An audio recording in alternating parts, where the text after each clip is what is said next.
dia, tudo bem? Hoje é 13 de abril, são 10 horas da manhã e o tema de hoje é alienação fiduciária. Você que está aí ligado no YouTube, no Facebook, na TV Cresce, já pode mandar suas perguntas, que o Dr. Mauro Rocha, assessor jurídico da Caixa, que é o nosso convidado de hoje, já está aqui do meu lado, prontinho para responder. Dr. Mauro, o SFI ele foi implantado de acordo com a Lei 9.511, em 1997, né?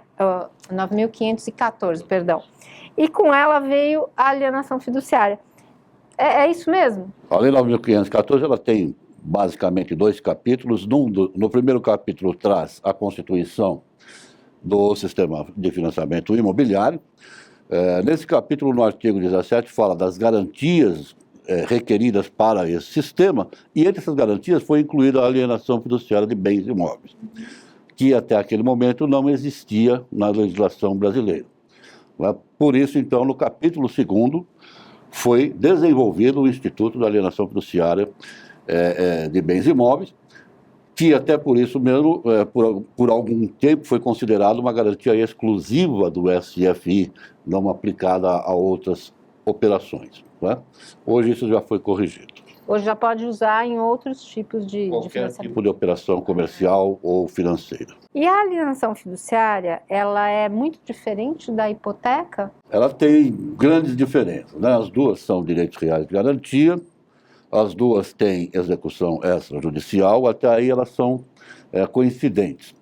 A grande diferença é que na hipoteca, ou melhor, na alienação fiduciária, a propriedade do imóvel é transferida para o credor, não é? O que facilita a execução. Além dessa diferença de ser transferida para o credor, na alienação fiduciária existe muito mais garantia de ambos os participantes. Por quê? Ainda que ocorra lá uma insolvência, uma falência do credor, por exemplo, o devedor não terá nenhum prejuízo, ele continuará pagando e recuperará o seu imóvel ao final. Da mesma forma, se houver lá uma insolvência, uma falência do devedor, o credor também não terá prejuízo, porque aquilo lá não vai para a massa falida.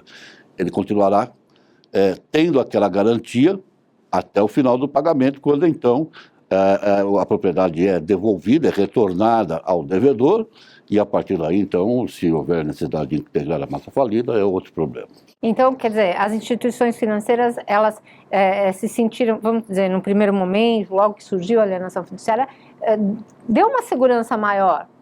Foi uma instituição mais voltada para as instituições financeiras, assim, para dar essa segurança para o credor? Pois é, num primeiro momento até que não, porque a alienação fiduciária ela levou basicamente 5 ou 6 anos para se firmar.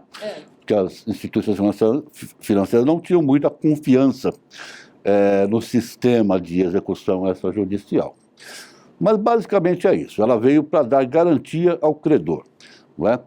Não tanto garantir a retomada do imóvel, mas dar uma garantia de que é possível retomar o imóvel e recompor o capital. Doutor Mauro, na Caixa, todos os contratos de crédito imobiliário são feitos pela alienação fiduciária, certo? Praticamente 100%. Só se usa a hipoteca no caso de financiamento comercial aos empreendimentos. E por que dessa opção? Porque fazer a alienação fiduciária, nesse caso, seria extremamente complexo, né?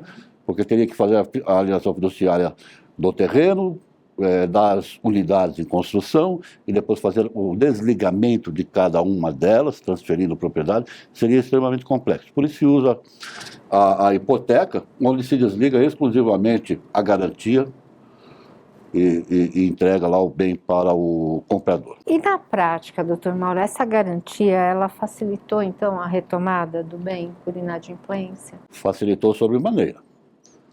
Isso é uma questão que nós temos que levantar e conversar sobre isso, porque a maioria das pessoas contratam alienação fiduciária sem saber exatamente o que estão contratando. Que prejuízo que ele pode ter, vamos dizer, ou que benefício que ele pode ter, enfim. Queria que o senhor detalhasse um pouquinho mais para a gente. É importante isso, porque o corretor, ele é o intermediário da venda, ele é o consultor das partes, né?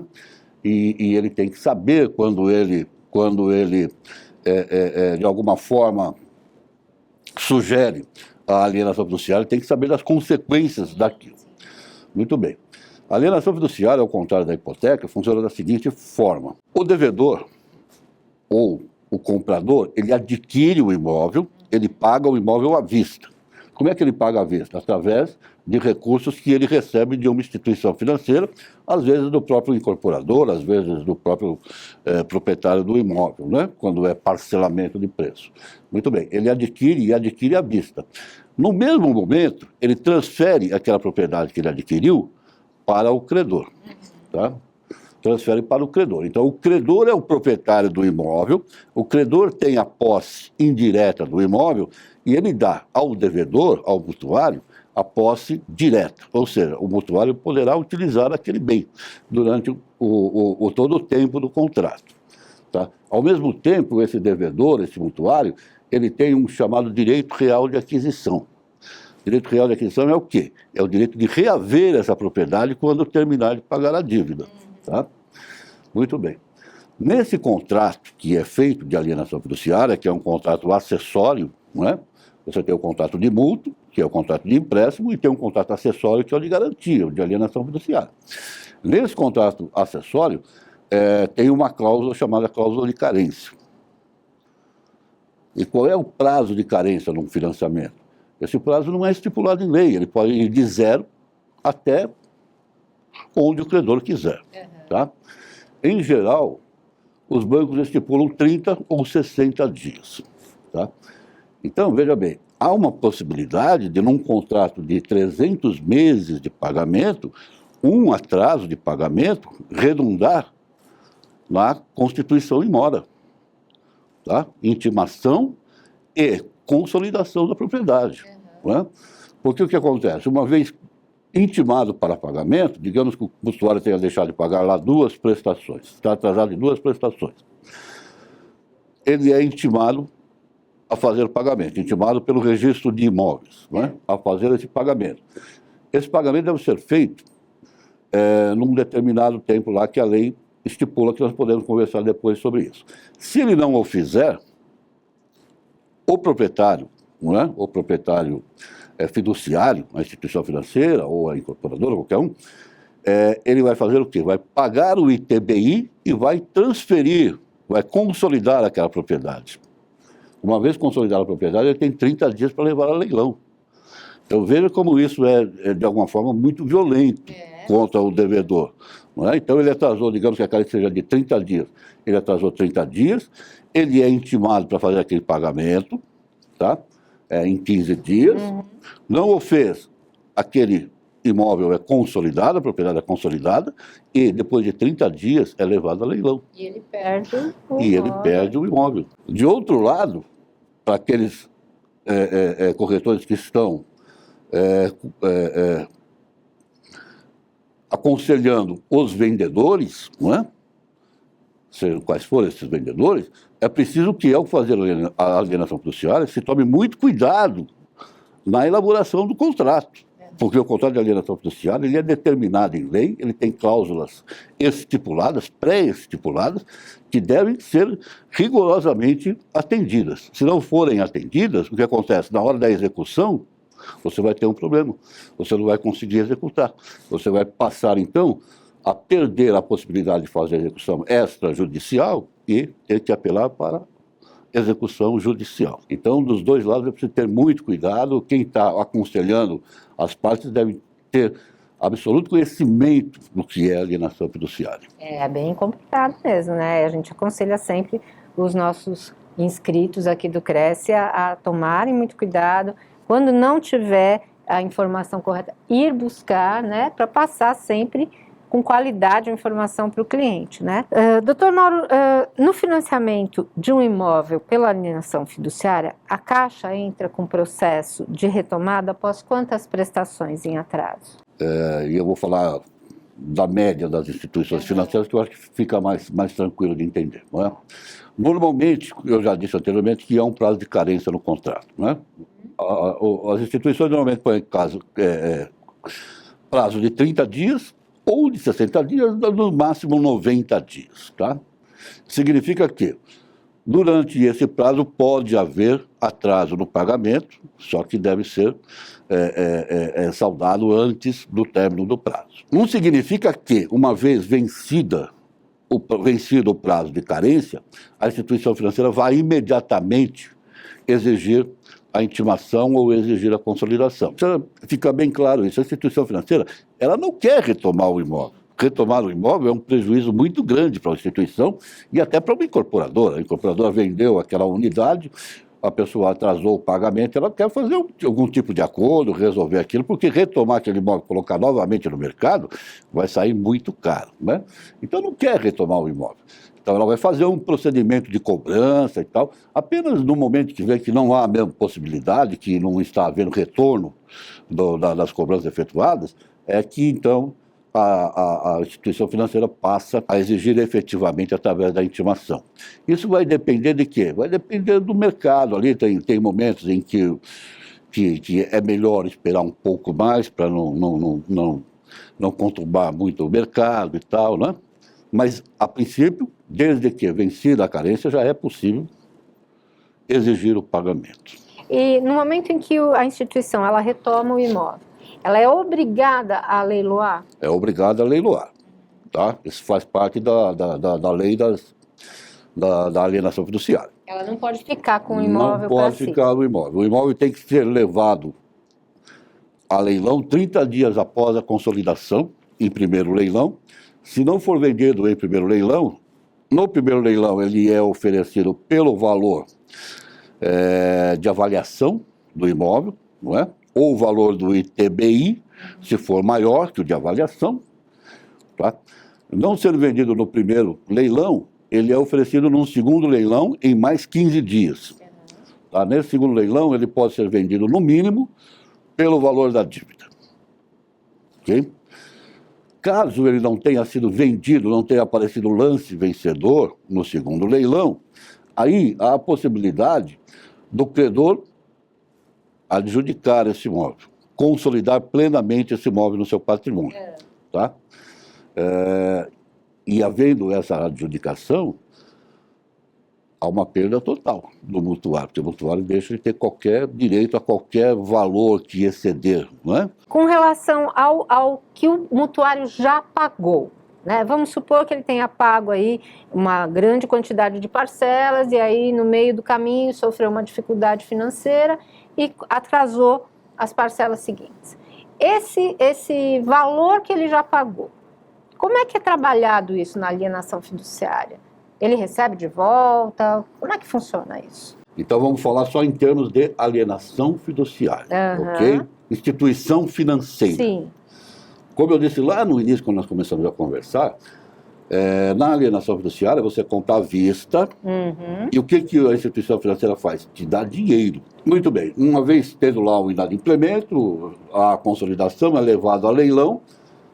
Eu disse também que o leilão, no primeiro leilão é pelo valor de avaliação. Se for vendido pelo valor de avaliação, a instituição financeira pega o valor do saldo devedor e aquilo que sobrar entrega ao mutuário. Não é? E encerra o assunto. Se não for vendido no primeiro leilão, vai para o segundo leilão. Ali pode ser vendido, no mínimo, pelo valor da dívida. Se for vendido pelo valor da dívida, zerou.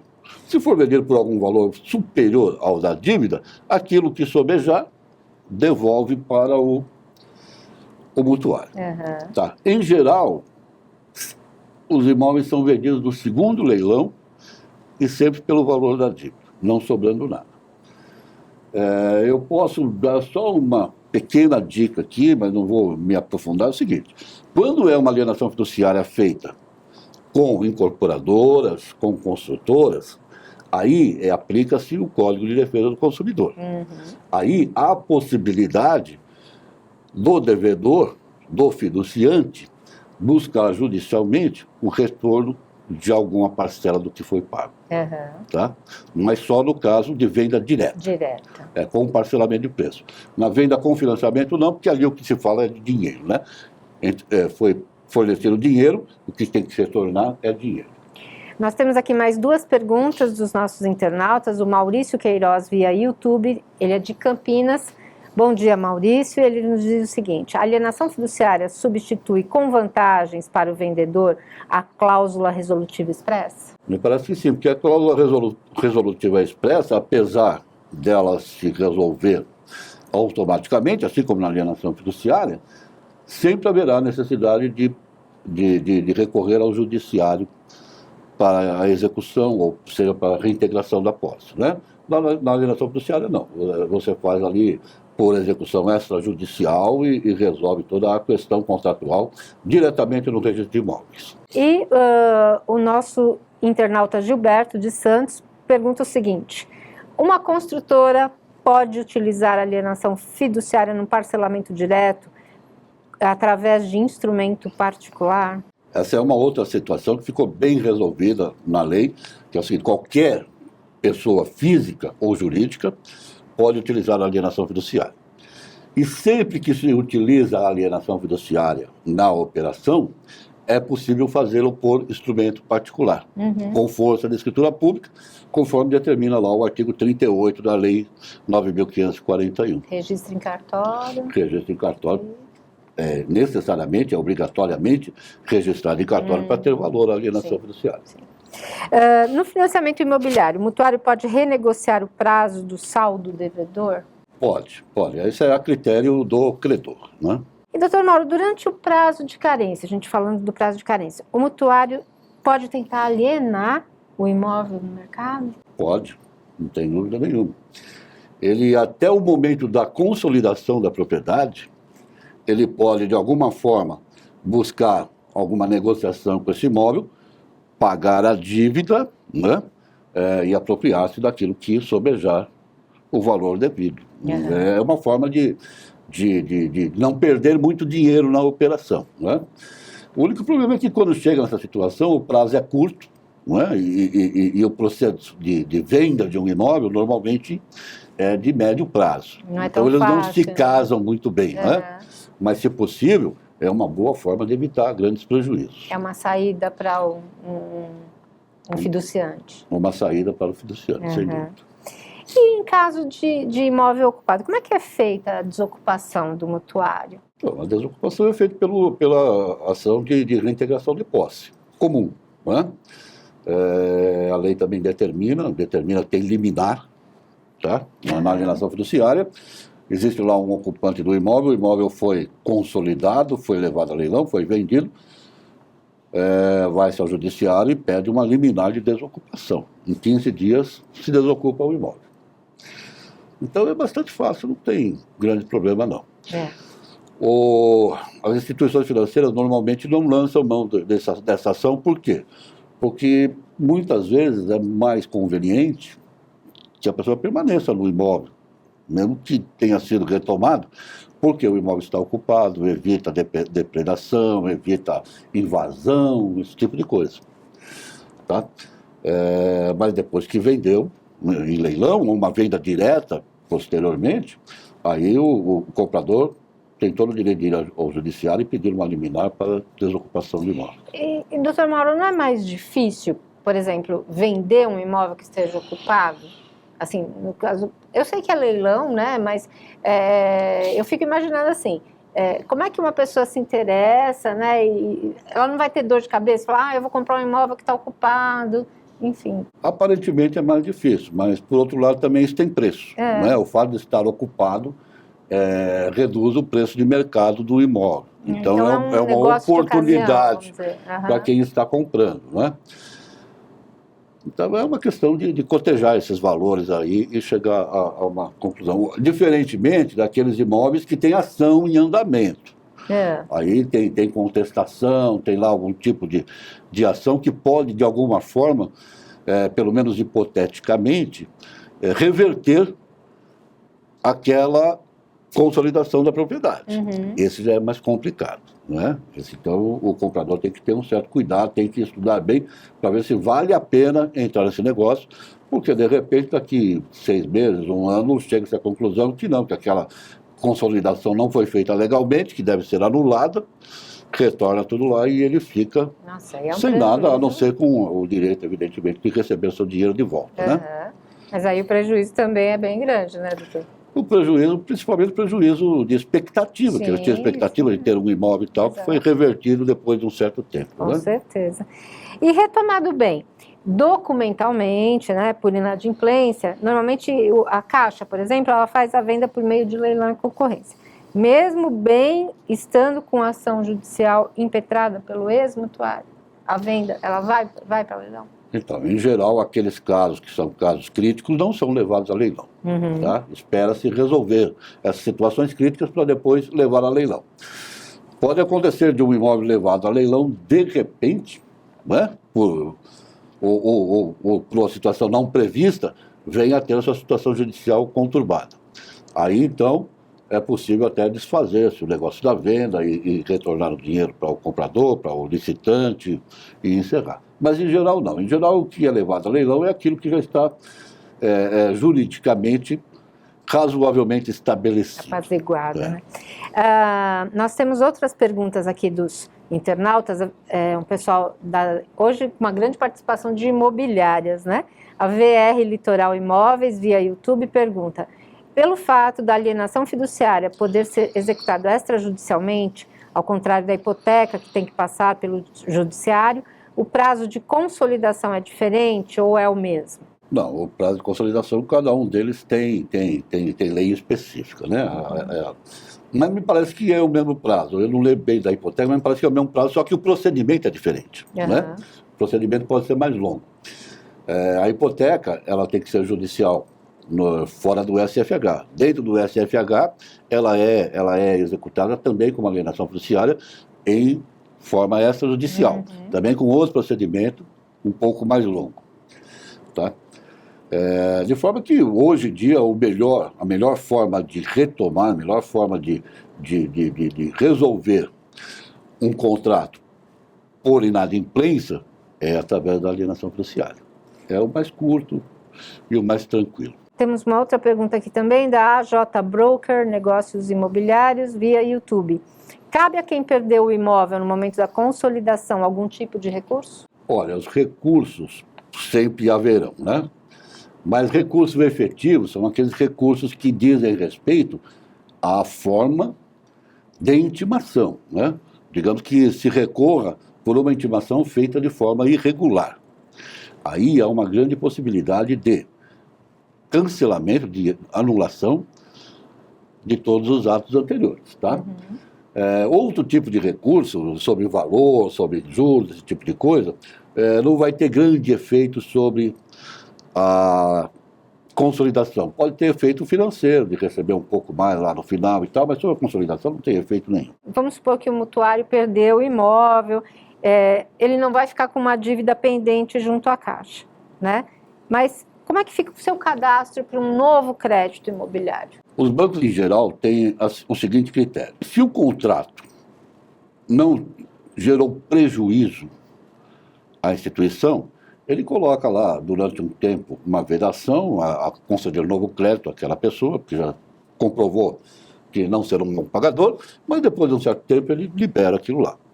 Agora, se houve um prejuízo à instituição naquele contrato, normalmente ele já não concede mais crédito para aquele mesmo mutuário. Então fica com um probleminha ali na É bom ficha. Deixar claro, aproveitando essa questão, para falar um pouco da questão da quitação da dívida, né? Que há uma grande dúvida sobre isso. Na alienação fiduciária, no SFH e no SFI, tá?